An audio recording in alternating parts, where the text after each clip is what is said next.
From divine Sister of the Light Natalia, Alba, beloved ones, during this time between eclipses and as we approach the Aries eclipse, many of you are working on reconstructing your three-dimensional bodies, utilizing the plasmatic transmissions received to build your three-dimensional layers, healing all anomalies, and starting to transfigure your three main chakras. This is one of the most important steps before anchoring ourselves into the soul dimensions. As first, it is vital to transcend all the human galactic baggage we carry within our three main bodies. Some of you are now passing through these phases of deep reprogramming in your first chakra, as it is with Aries, associated with our first light body layer, that we have the opportunity to heal and restore all we have accumulated in our first chakra throughout the lifetimes we have lived. As you know, our first light body layer is linked to our first chakra, where the majority of your human karmic memories and trauma are stored, as well as non-benevolent galactic ones such as Anunnaki, reptilian especially, and more. It is now with the coming eclipse that we have the opportunity to expand on our creations. However, any untreated trauma will resurface at this time. Aries, with its fiery energies, give us the strength to look within and heal all of our traumas related to our first chakra, for we are not just healing our present self and present lifetime, but our parallel ones too, for we exist simultaneously and infinitely. It is then when the fire triangulation between our human self and our divine one is created, as a result of having healed all that impeded us from being naturally connected to our soul and personal power. It is then that the intense red color of our first chakra, denoting fear and anger, starts shifting, moving into a more violet pink color.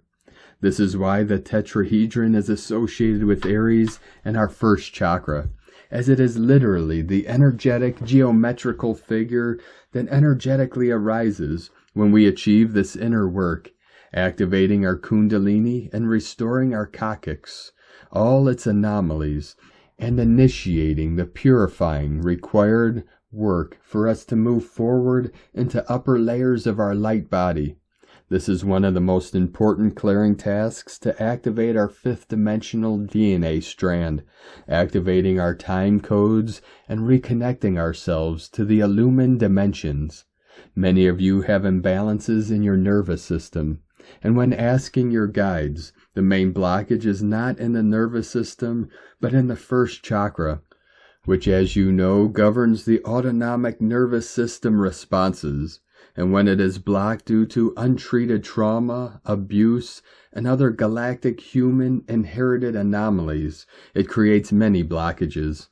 Most of the time people focus on the upper chakras, without remembering the importance of healing cellular memories, galactic ones embedded within it, as well as our human, familiar, epigenetic, especially poverty consciousness, and galactic lineage, for all of our primal survival fears and other memories that limit us and our present self and reality are stored in our first chakra.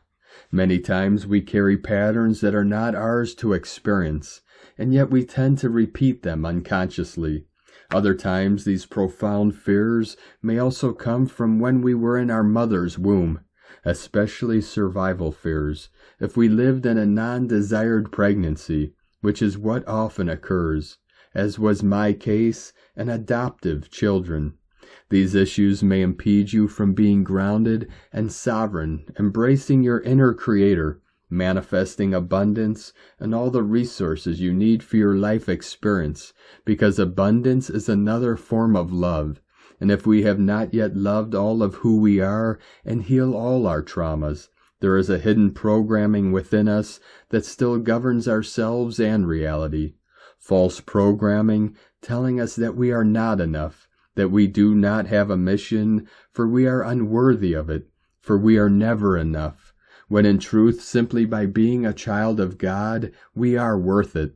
The first and second chakras are the most needing self-love care, and feminine healing to be restored. Love comes first. Love for yourself, for you are an aspect of God incarnated. Love all you have ever lived and experienced, for all that has shown you who you are and your ability to forgive, and pull yourself together after you were broken by the many experiences that hurt your heart. All your resilience and courage to survive, to become greater, and to be of service denotes who you are, a powerful, limitless, divine, sovereign being in charge of your life experience. Remember that when you face false narratives about who you are or not, choose yourself always, and you will be honoring God through you and all within creation. With infinite love, from NataliaAlba.com.